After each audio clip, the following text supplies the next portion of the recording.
En este contexto, el Sistema Nacional de Emergencias en su página web publicó, esta es una publicación del día de ayer, vamos a ver si tiene alguna modificación, afectaciones registradas debido a los eventos adversos del fin de semana, así que buenísima viene la chance para con Fernando conversar acerca de, antes de este tema de la semana de la reducción de riesgo, cómo están las cosas para muchos compatriotas a propósito de lo que ocurrió el fin de semana. Buen día, bienvenido, Fernando. Buenos días, muchas gracias por recibirnos. Al revés, gracias a vos por aceptar nuestra invitación. Bueno, contanos cómo está la cosa a propósito de desplazados, situaciones de carreteras, etcétera, la mar en coche. Bueno, mayoritariamente, digamos, la tormenta fue una tormenta que tuvo especialmente afectación por gran acumulado de lluvias. Se registraron acumulados importantes en algunos puntos del país, superando los 150 milímetros en 3 días, lo que quiere decir que en 3 días llovió lo que llueve en un mes, y por consiguiente, efectivamente eso supuso primero algunos problemas de desagües. Entonces muchas de las personas que se vieron desplazadas ya han retornado a sus casas, porque tan rápido salen de sus casas como retornan a las mismas, porque cuando para de llover y los sistemas de las ciudades permiten desaguar, las casas quedan nuevamente disponibles para regresar. Pero esto genera afectaciones a las familias, hay que trabajar en la limpieza para retornar, entonces se está en proceso de culminación. Las últimas personas que están quedando todavía desplazadas son tanto en el departamento de 33 como en la ciudad de Río Branco. Después en los demás departamentos ya han retornado. Salto todavía tiene algunas personas desplazadas, pero estamos hablando que en total estamos por debajo de las 50 personas en este momento desplazadas. Asimismo ha habido afectaciones por voladura de techo. Mucho viento hubo, ¿no? Bastante viento, voladura de techos, caídas de árboles, mucha afectación en el tendido eléctrico. Hubo en el fin de semana, ayer hablábamos de que UTE ya había registrado 48.000 personas afectadas, pero a la noche del domingo tenía 100 y poco de servicios pendientes de resolver, y a la mañana del lunes ya tenía 1000 y pico. O sea, en realidad es muy dinámico. En el correr de la tormenta se fueron ajustando estas informaciones, y en realidad UTE hace un proceso muy activo de reparación. En ese contexto, las voladuras de techo supusieron afectaciones, por ejemplo, en el mercado Modelo, silos en la zona de Colonia, voladuras de ornato público. En Dolores sufrimos la caída de un techo que estaba ya deteriorado. En la ciudad de Cerro Largo cayó un árbol, entre otros tantos árboles que cayeron en el país, porque cayeron cientos de árboles en distintas ciudades. Cayó un árbol que lastimó a un vecino y está internado. No corre peligro de vida, pero efectivamente fue afectado por la caída de un árbol que hizo caer un tendido eléctrico, que hizo caer una columna, y que la columna golpeó al vecino. Lo más dramático, digamos, de este fin de semana es el triste fallecimiento de 4 personas. La ciudad de Tranqueras sin dudas está en duelo, porque son 2 familias de Tranqueras, vecinos que tomaron la decisión de ir a acampar. Capaz que es una decisión que uno ahora con el diario del lunes dice es un poco cuestionable con la tormenta que estaba anunciada. Pero bueno, efectivamente estos vecinos estaban acampando cuando vieron que la situación se podía hacer compleja, porque empezó a crecer el agua en el lugar donde estaban acampando. Quisieron salir, y en ese proceso tomaron la decisión de intentar cruzar un arroyo que estaba cortando el camino de acceso, y el agua llevó el vehículo y efectivamente fallecieron. Sobre casos como estos, ni siquiera me quiero apoyar mucho en este caso, porque es una... Bueno, sobran las razones, pero aún así para aprender, ¿no? Más allá de la cuestionable decisión de ir a acampar teniendo los anuncios previos, pero bueno, en ese caso en particular, el gran error fue intentar cruzar ese arroyo para volver, a pesar de que no daba garantías, o no haberlo hecho hubiese implicado... ¿Se entiende? Correcto. Yo primero que nada quiero decir, con la sensibilidad que supone una situación así, si hay algo que no pretendo hacer desde mi lugar de distancia, es decir deberíamos haber hecho esto o aquello. Entonces, no vamos a revisar aquello, porque efectivamente cada uno de nosotros, cuando está enfrentado a una situación de estas características, toma decisiones, a veces acertadas, a veces no acertadas. Pero uno puede tomar mejores decisiones si se alimenta de datos, claramente tenemos que hacer algunas recomendaciones. Primer dato sustantivo es el que nosotros estemos en cualquier tipo de vehículo no nos garantiza que podamos cruzar, ¿tá? Quiere decir, no sabemos exactamente cuánto ha crecido el río, cuál es la velocidad de la corriente. En el momento en que el río está cortando el camino, tampoco sabemos con exactitud cuál es el camino. Muchas veces estos caminos vecinales tienen badenes, esos badenes son espacios muy acotados. Si le erro al badén, me voy con la corriente. Efectivamente, incluso, si bien, por ejemplo, hasta de a caballo, uno puede cruzar de a caballo y el caballo nada, pero también tenemos muchas situaciones de vecinos que trabajando en el campo intentan cruzar a caballo y sufren similares circunstancias. Entonces, ningún vehículo nos garantiza poder llegar al otro lado adecuadamente. Por esa razón es que nosotros, básicamente, para reducir el riesgo, lo que decimos es no se exponga a la situación de pretender cruzar. Está lleno de situaciones donde hay gente que cruza. También es cierto que casi la única razón por la que siguen falleciendo personas en el contexto de las inundaciones es personas que se lanzan a cruzar ríos o arroyos que están cortando caminos. Y ahí hay múltiples razones. Puede haber razones como, por ejemplo, el efecto del aquaplaning, esta idea de que cuando el vehículo recibe agua bajo sus ruedas, se despega y entonces va como flotando. De hecho, a quienes alguna vez hayan cruzado saben que van como flotando cuando cruzan. Entonces van fuertemente inestables, aumentan las condiciones de riesgos a la hora de cruzar. Si a eso le agregamos otras cosas, como por ejemplo el contexto en el que se estaban yendo, que probablemente haya sido más cercano de la noche y entonces las condiciones de visibilidad son bajas, cuando de pronto el badén o el espacio para el cruce no lo vemos. O sea, hay un conjunto de razones que nos dicen es muy riesgoso lanzarse a cruzar ese río o arroyo. Entonces, nuestra recomendación para esta como para todas las circunstancias es primero valorar los riesgos que estamos corriendo. Si efectivamente podemos correr menos riesgos pasando la noche en el auto esperando hasta que al otro día podamos tomar una decisión con mejor visibilidad y observando por dónde podríamos llegar a salir, capaz que no es por ese camino, capaz que es por otro lado, seguramente esa va a ser la decisión que recomendemos. Pero es difícil colocarse en el lugar de evaluar con el diario del lunes aquello que hubiésemos hecho. Lo hacemos desde el lugar de la recomendación y desde la conciencia y desde el dato concreto de que es por allí por donde siguen falleciendo uruguayos y uruguayas que deciden sobrevalorar sus condiciones y subvaluar las condiciones del entorno y entonces asumir que pueden y perfecto, lamentablemente no se puede. La aspiración era la misma, no aludir a lo ocurrido, sino a saber qué hacer en lo que está por ocurrir, ¿de acuerdo? Semana de la reducción de riesgos, arrancó ayer, se extiende hasta el día 6. La Asamblea General de las Naciones Unidas designó el 13 de octubre como la fecha para celebrar el Día Internacional para la Reducción de Desastres. Así arranca justamente la alusión de carácter internacional histórico a esta semana, que además tiene, por lo que estuve viendo, como muchas actividades, algunas que incluso a simple vista pueden resultar llamativas, porque desde cine hasta juegos, actividades lúdicas, ¿no? A ver, contanos, director, de qué va, con qué objetivos y para quiénes está destinada. Bueno, primero que nada, uno dice, bueno, si el Día Internacional es el 13, ¿por qué lo celebramos del 1 al 6? Bueno, es cierto, esa es una buena... Bueno, acá en Uruguay.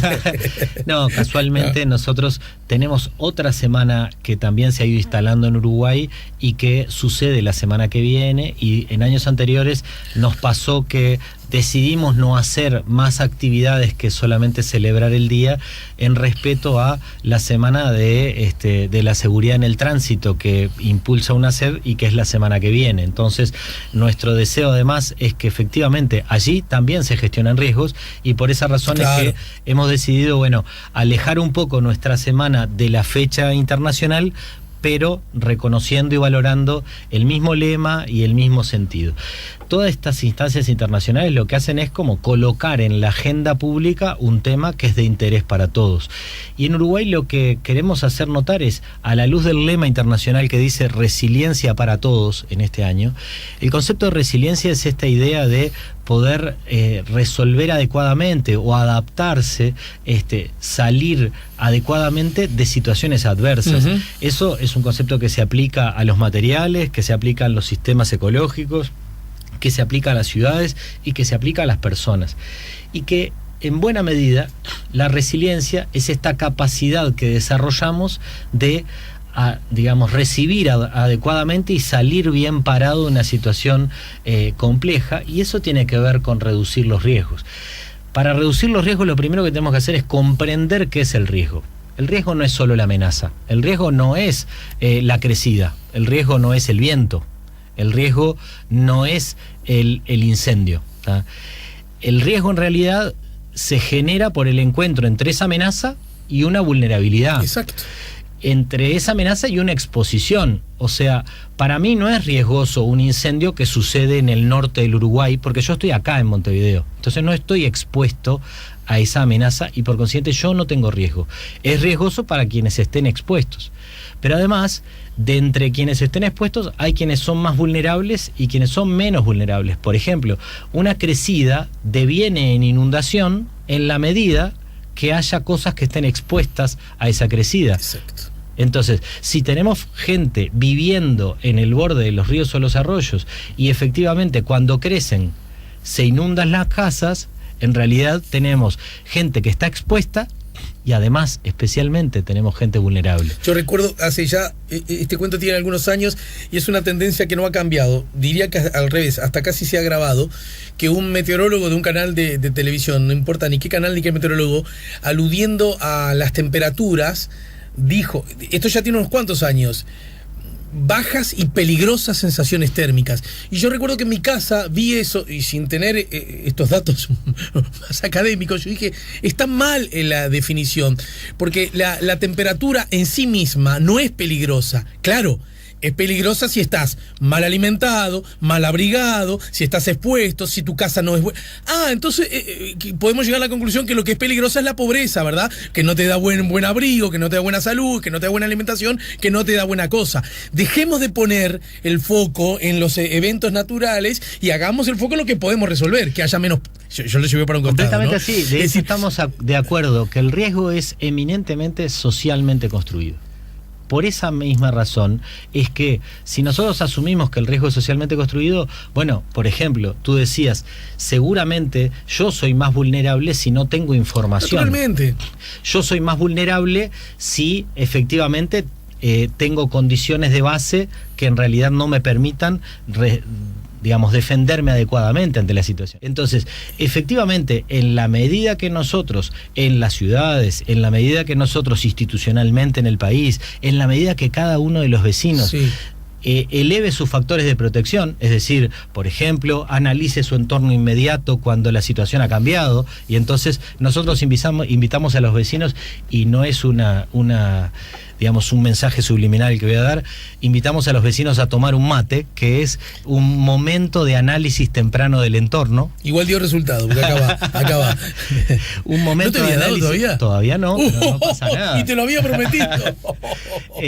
Un momento de análisis temprano del entorno, que quiere decir, uno tiene que ser el primer responsable en evaluar qué sucede a nuestro alrededor. Si, por ejemplo, cambió la situación porque ahora el camino está cortado por el arroyo, o cambió la situación porque la calle por la que camino habitualmente ahora tiene una rama que está colgando. Entonces, si la rama cae arriba mío, sí, en parte es responsabilidad del evento físico que hizo que quebrara la rama, y en parte es responsabilidad mía que no estaba atento a mi entorno. Ahora, sobre esto, mientras vos comentabas más temprano que me imagino que es una cosa que a ustedes como gobernantes en la materia les debe obsesionar, a mí como vecino también, y es, crece el agua y siempre hay personas desplazadas, ¿no? El famoso término de evacuación que ahora se cambió por desplazamiento, ¿no? Sí, claro. Dentro de los desplazados diferenciamos evacuados y autoevacuados. Está bien, y conviene hacer esa diferenciación. Exacto. Me parece adecuada. Entonces, la pregunta siempre es, pero porque el agua llegó a un lugar, entre comillas, donde no debió haber llegado, o es porque en realidad hice una casa donde no debe estar la casa. Porque yo siento que un día pasa y otro día también, y pasó el año pasado y también el anterior, y pasó la década pasada y también pasó el anterior, y pasó el siglo pasado y pasó el siglo anterior. Bueno, pero también es cierto que de todo eso venimos aprendiendo. Un poco para que... De todo eso venimos aprendiendo y efectivamente se desarrollan políticas públicas para que eso modifique. Por ejemplo, la ley de ordenamiento territorial efectivamente lo que establece es un conjunto de directrices, y las directrices relativas a la ocupación de territorios inundables son muy claras. De hecho, la ley crea el policiamiento territorial, y eso quiere decir no solamente debemos realojar a aquellos que estén en áreas inundables, sino que además debemos evitar que nuevas personas,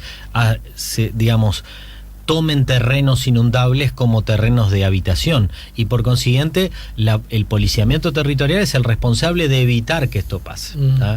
Efectivamente, desde las políticas públicas, el Ministerio de Vivienda viene desarrollando en conjunto con los gobiernos departamentales hace ya muchos años procesos de realojo de familias, y en cada uno de los ciclos de gobierno se han realojado muchas familias. Hay ciudades como por ejemplo la ciudad de Mercedes, que hoy, sobre la base de realojos, ha disminuido sensiblemente la cantidad de personas que se ve desplazadas en una inundación, porque en un realojó a 500 familias, lo que quiere decir que 2.000 personas menos en promedio no están expuestas a la inundación. Pero en ese lugar, a ese lugar, ¿no fueron otras personas? No, en ese caso justamente se hizo un enorme trabajo de policiamiento territorial para evitar que eso pasase. No quiere decir que sea perfecto y que no haya casos en los que no se haya dado, pero quiere decir que hay un esfuerzo institucional en ese sentido. Y también ha habido malas experiencias. Experiencias en las que efectivamente se hicieron realojos y no se tomaron en cuenta la resignificación de esos espacios para que no fueran nuevamente ocupados, y volvieron a ser ocupados. Entonces, cuando hablamos de ir generando una cultura de reducción de riesgos, es lo que queremos decir en esta semana.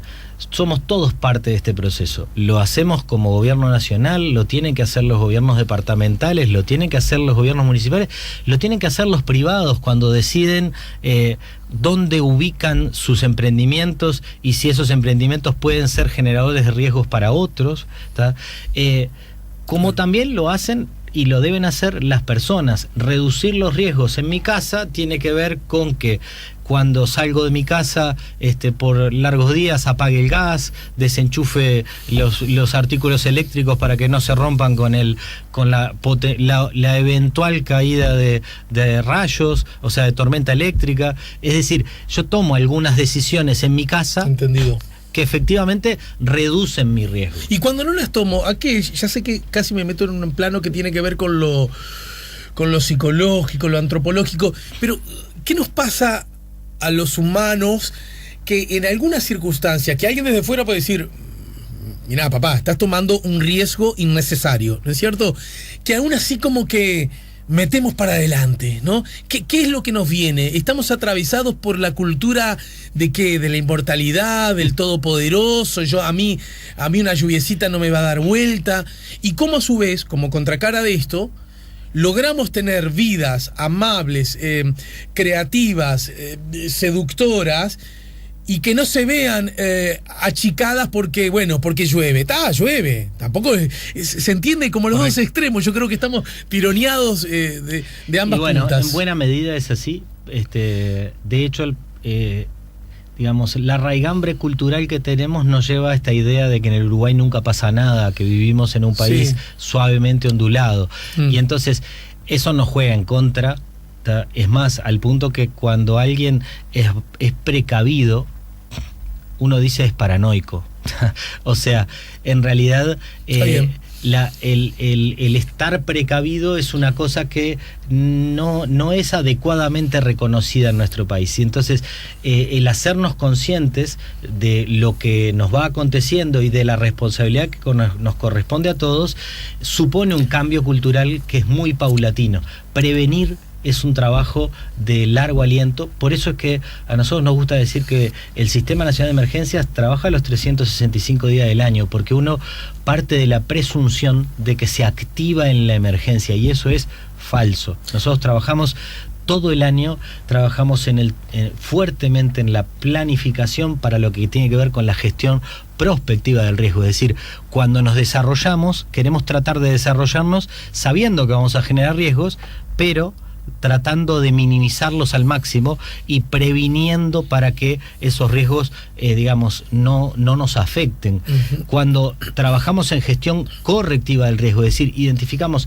acá hay un riesgo, por ejemplo, porque tengo familias que están alojadas en un área inundable, o tengo familias que están adentro de bosques en áreas, lo que llaman potencial riesgo de incendios de interfase, es decir, donde hay bosque y personas a la misma vez, son áreas riesgosas. Entonces, yo puedo tomar un conjunto de medidas para mitigar esos riesgos sobre la base o de reducir la exposición o aumentar o reducir la vulnerabilidad. Por ejemplo, no todas las personas que viven en áreas inundables, ¿tá?, la mejor decisión es que se vayan de ahí. Ajá. Por ejemplo, hay familias que son dueñas del terreno, es un área que tiene cierta recurrencia de inundabilidad, lo que debe hacer es adaptar su vivienda, de forma tal que cuando el agua llegue, su vida se altere de la menor manera posible. ¿Y por qué hacemos eso? ¿Por qué no es mejor cambiarnos? Y bueno, porque seguramente ahí tengo historia familiar, tengo una mejor ubicación en la ciudad, estoy cerca del río y eso es una vista maravillosa. La propia actividad económica de la que vivo depende. Entonces, de ese lugar, hay, ¿no?, un conjunto de balances que tenemos que tomar. Por ejemplo, hablé de Mercedes. En Mercedes, de las casas que están ubicadas en contextos más inundables, son de las casas más pudientes de la ciudad. Claro. Y en realidad asumen el riesgo de estar allí por el valor agregado que supone estar ahí. Entonces, efectivamente, el riesgo no siempre es negativo. En buena medida, ellos aceptan estar expuestos a la potencial llegada del agua sobre la base de tener viviendas que se lo permiten, que están adaptadas. Se van al piso de arriba. Tienen 2 pisos, entonces se van al piso de arriba, dejan el piso de abajo, transitan desde el piso de arriba y cuando el agua baja, regresan a tener toda la casa en la mejor ubicación de la ciudad. Es verdad. Entonces, es verdad que gestionar riesgos tiene un poco de todo esto. Pero hablemos de la semana, si te parece. Sí, dale, porque justamente quería ver, a propósito de las actividades. Bueno, me decías... Cine, juegos. Bueno, cine para nosotros está buenísimo y queremos instalarlo dentro de la semana, que haya una dimensión que sea desde el arte, digamos, pueda ser desde el cine, desde la fotografía, desde el teatro, porque creemos que desarrollar cultura también tiene que ver con utilizar herramientas culturales. Y lo que estamos presentando hoy, ayer y hoy, es un festival de cine en la sala Nelly Goitiño. El 18 y Wilson Ferreira. Exactamente, 18 de julio 9:30.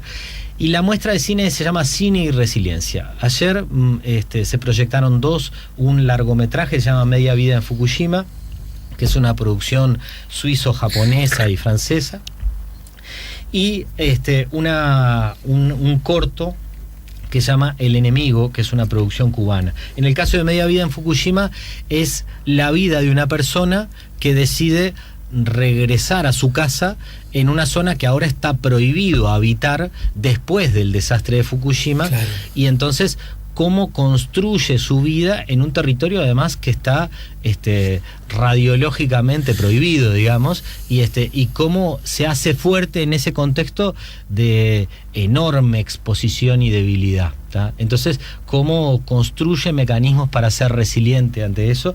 Y por otro lado, el cortometraje cubano que tiene que ver con las situaciones que se viven con la fumigación del mosquito del dengue en el trabajo con los vecinos. Ese es el enemigo, digamos. El enemigo. Ajá. Y luego hoy tenemos, y los invitamos a todos, 19 horas. Es además con entrada libre, gratuito, ¿no? Entrada libre, están todos y todas invitadas.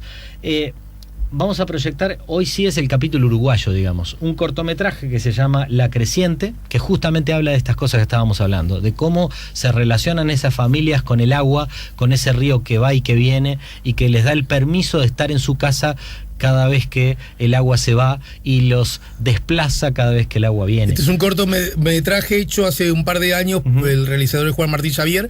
Sí, en su momento se anunció que iban a estar algunos de los realizadores para después conversar, ¿no? Particularmente, ¿eso es posible? Sí, hoy va a estar el largometraje Nueva Venecia, que es una producción uruguayo-colombiana, y nos van a acompañar desde la Embajada de Colombia, va a estar el realizador, va a contar cómo se produjo y efectivamente va a dialogar con el público luego de haber proyectado el largometraje. Y entonces son 4 historias de resiliencia, son 4 historias donde personas o comunidades se hacen fuertes ante la adversidad y cómo se adaptan para sobrevivir. Director, a esas esto arranca condiciones. hoy a las 7 de la tarde. Exacto, arrancamos ayer con los proyectados y hoy es a las 7 de la tarde. Nueva Venecia primero y después el cortometraje La Creciente. Anoche ¿Así? fue al revés. Primero el corto y luego el largometraje. Yo estoy leyendo en el orden que están escrito. Es escritos. verdad, así están en el orden escrito. Estimo que probablemente hoy sea de la misma manera, que primero sea el corto y luego el largometraje, porque además como va a estar el productor de la película, será al final de la película el que se pueda dialogar, así naturalmente, no vas a cortar una charla porque hay que... Sí, lo exactamente, entiendo. así que estimo que debe ser así. Mañana hay una mesa, panel, bajo la consigna ¿Cómo realizar coberturas éticas en situaciones de emergencia? Ya estamos sobre el final, pero en todo caso, digamos que hay participación que viene incluso desde fuera, ¿no? Sí, ahí va a ser un intercambio entre periodistas uruguayos, Pilar Terjeiro, Martín Sartú, José Sena, moderados por Gabriel Kaplún, y va a venir Cinta Ottaviano, que es de Argentina y que estuvo en la experiencia de desarrollo de una guía ética para la gestión, para la comunicación en situaciones de emergencia, que se hizo en Argentina y que es base de una guía que estamos desarrollando en conjunto con APU, porque entendemos que aquí hay un capítulo sustantivo que es cómo comunicamos. Bueno, justamente el ejemplo que yo te... Y quiero decir, los medios de comunicación para nosotros son socios sustantivos y por eso nosotros queremos trabajar junto con ellos para seguir perfeccionando la manera en la que lo hacemos. Y te cuento para rápidamente relatar lo que resta. El jueves tenemos una instancia muy interesante que es el lanzamiento de un curso virtual gratuito que se desarrolló en conjunto con la Oficina de Planeamiento y Presupuesto y que va a permitir que todas las personas puedan obtener herramientas básicas de qué implica esto de la gestión de los riesgos y recomendaciones ante distintos tipos de emergencia. El viernes vamos a presentar una experiencia que venimos desarrollando en escuelas rurales. Ahí la Administración Nacional de Educación Pública, a través de sus escuelas rurales, nos ha abierto la puerta. El año pasado trabajamos junto con FAO y con Facultad de Agronomía en lo que era la resiliencia en la alimentación, en la producción. Y cerramos la semana jugando. En el Parque Rodó. Lo hacemos en el Parque Rodó a las 2 de la tarde, este sábado, voluntarios del SINAE. El sábado pasado nosotros tuvimos un encuentro donde se encontraron voluntarios capacitados en 2017, en 2018. Fueron más de 100 voluntarios los que estuvieron allí, de un total de 250 voluntarios que se han capacitado, de 18... ¿El pasado dónde estuvieron? En la Presidencia de la República. Pues sí, allí tuvimos un encuentro. No, claro. Ahí estábamos en el encuentro y en realidad tenemos 250 voluntarios capacitados en todo el país de 18 de los 19 departamentos. Y ahora se están abocando a un conjunto de actividades en sus departamentos y empezamos por este sábado y la invitación es a jugar y para eso junto con la Dirección de Educación del Ministerio de Educación y Cultura, el SINAE ha desarrollado un conjunto de juegos para ser hechos en espacios públicos a modo de, digamos, distintas herramientas que permiten trabajar lúdicamente los temas de los que estamos hablando. La resiliencia, la gestión de los riesgos, la comprensión de las emergencias, todo a través de juegos y serán voluntarios los que lo estén dirigiendo. Toda esta información y más aún, usted la puede encontrar en sinae.gov.uy, que es el sitio web, que además es un portal que deberíamos tener todos a mano, ¿verdad? Para obtener información, incluso para hacer... yo estoy convencido que estos asuntos, por supuesto, las responsabilidades son distintas.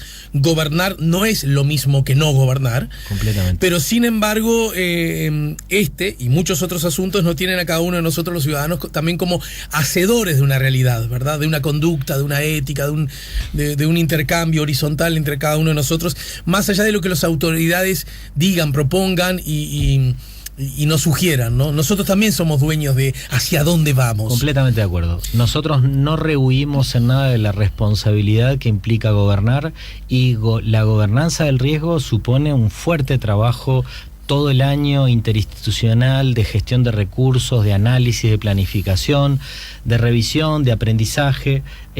Eso lo hacemos todo el año. Nos damos una semana para decir públicamente, reducir los riesgos depende de todos, y por eso es que los invitamos a conocer estos temas, los invitamos a reconocerse a sí mismo como un actor más en la reducción de riesgos de desastres a nivel nacional. La seguimos más temprano que tarde, ¿sí? Claro que sí, muchísimas gracias. Fernando Traversa, el director nacional del SINAE, nos ayudó a poner la mañana en camino. Si buscas un portón automático para tu casa o para la oficina, asegúrate que sea fuerte, que sea seguro, que sea práctico, que sea un SEA. Porque solo un portón SEA te asegura el mayor respaldo técnico, un service propio en todo el país y la garantía de todos sus productos. Ingresa en seaportones.uy o llama al 2601-2611. Si vas a elegir un portón, que sea un SEA.